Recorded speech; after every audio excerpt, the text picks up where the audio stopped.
Some of those highlights from 2018 were due to the efforts of the NCBA staff in Washington, D.C. Russell Nemitz caught up with Colin Woodall, NCBA's Senior Vice President of Government Affairs, to get his thoughts on what to expect for the year ahead. Well, the number one priority of the National Cattlemen's Beef Association is representing their members both in the country and in our nation's capital on key legislative policy issues. And with us on the segment today is Colin Woodall. Of course, Colin heads up the NCBA's Washington, D.C. office. And Colin, here at the Cattle Industry's annual convention, we've just received the policy priorities for 2019. Let's walk through some of them and the hard work and the boots on the hill that you folks at NCBA will be doing from this point forward for the remainder of the year. Well, the great part about our process is that this is truly a grassroots focused and a grassroots led organization. So what we had was action by our executive committee to set these policy priorities that we are now going to implement in Washington, D.C. And leading that list is trade. Trade is one area where we're very optimistic in what we are seeing out of President Trump and his administration.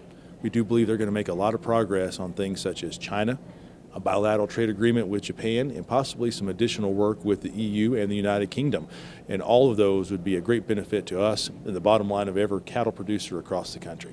Of course, another one that we've been talking about quite a bit here of late are electronic logging devices and hours of service, and trying to get some federal regulations sorted out so they're friendly to the U.S. livestock industry and those people that haul our livestock and commodities to and from market. That's right. Regulatory rollback is a big part of our 2019 priorities, and ELDs is a top one for us because we have a problem trying to get cattle from their origin to their delivery and do so in a way that they don't have to be unloaded and reloaded again. That means we need more hours of service for drivers to be able to drive and do so legally.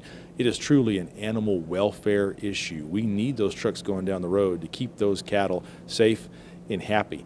And we do believe we're going to have an opportunity to expand the hours of service. We have a petition at DOT that would take that from 11 to 15 hours. While it's not everything that we need, it's definitely a step in the right direction. You know, talking about other regulatory issues, it seems that we are making a little bit of headway in one of those ones we've talked for years about, the waters of the U.S. rule. What's the latest from Washington, D.C., especially with all the new members of Congress now? So we have a new proposed regulation that does two great things. It protects water quality, which we're all about because we need to make sure we have clean water to have the best beef that we can produce. But more importantly, it protects private property rights. That's not something that the 2015 Obama rule did. So we are very thankful to the President and also to the EPA and all the work they are doing to both keep water clean and also protect our rights as landowners. You know, something we don't think a whole lot about with all these other big issues impacting the U.S. beef cattle industry as they do, but NCBA also works with a lot of others in making sure U.S. agriculture, our producers, are well represented when those new dietary guidelines come out. That's right. We are working very closely with USDA. We have submitted a long list of potential appointees to the Dietary Guidelines Advisory Committee. This is the committee made up of scientists that's going to look at the current guidelines. They'll also look at the current science to make sure that those guidelines are reflective of all the nutritional data that we have today.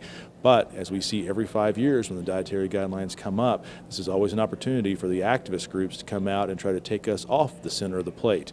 So we're really going to have to rely upon the great work that the checkoff has done on dietary research to be able to utilize that information, but more importantly, make sure that we prevent this from becoming a process that is focused more on agendas than it is on science, and that's our goal, to make sure we have a balanced process.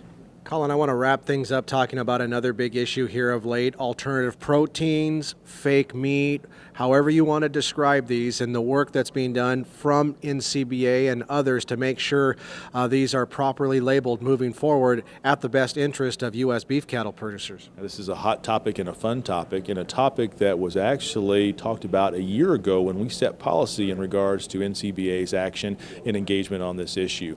And over the course of the year, we were successful in making sure that these these products are going to be regulated by FDA on the overall safety of the technology, but more importantly for us, making sure that USDA's Food Inspection and Safety Service is engaged on the day-to-day inspection of the product, and also be the group that approves all the labels.